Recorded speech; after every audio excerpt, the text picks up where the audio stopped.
Ki Hajar Dewantara memiliki nama asli Suwardi Suryaningrat. Beliau lahir pada tanggal 2 Mei 1889 di Yogyakarta.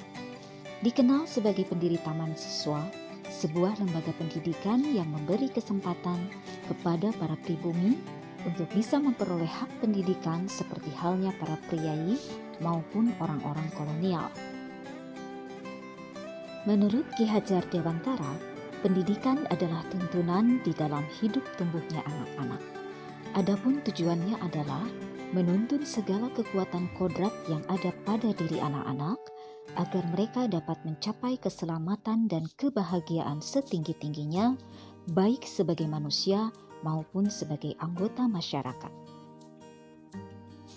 Oleh karena itu, pendidik hanya dapat menuntun tumbuh atau hidupnya kekuatan kodrat yang ada pada anak-anak agar dapat memperbaiki lakunya hidup dan tumbuhnya kekuatan kodrat anak. Ki Hajar Dewantara mengibaratkan peran pendidik itu seperti seorang petani atau tukang kebun. Anak-anak itu seperti biji tumbuhan yang disemai dan ditanam oleh Pak Tani atau tukang kebun di lahan yang telah disediakan. Anak-anak itu bagaikan bulir-bulir jagung yang ditanam. Bila biji jagung yang ditempatkan di tanah yang subur dengan mendapatkan sinar matahari dan pengairan yang baik, maka meskipun biji jagung itu adalah biji jagung yang kurang baik kualitasnya, dapat tumbuh dengan baik karena perhatian dan perawatan dari Pak Tani.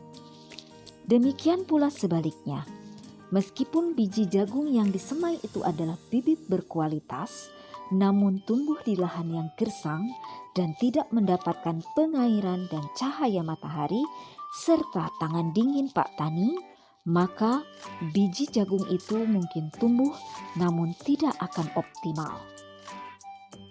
Berkaitan dengan kodrat anak, Ki Hajar Dewantara menjelaskan bahwa dasar pendidikan anak berhubungan dengan kodrat alam dan kodrat zaman. Kodrat alam berkaitan dengan sifat dan bentuk lingkungan di mana anak berada, sedangkan kodrat zaman berkaitan dengan isi dan irama. Bila melihat dari kodrat zaman, pendidikan saat ini menekankan pada kemampuan anak untuk memiliki keterampilan abad 21.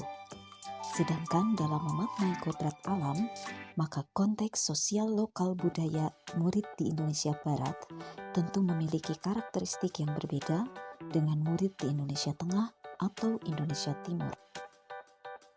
Ki Hajar Dewantara juga mengingatkan para pendidik untuk tetap terbuka terhadap perubahan zaman, namun tetap waspada terhadap perubahan-perubahan yang terjadi.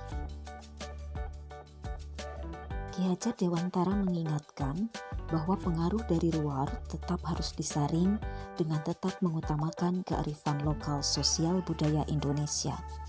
Oleh sebab itu, isi dan irama yang dimaksudkan oleh Ki Hajar Dewantara adalah muatan atau konten pengetahuan yang diadopsi sejatinya tidak bertentangan dengan nilai-nilai kemanusiaan dan konteks sosial budaya yang ada di Indonesia.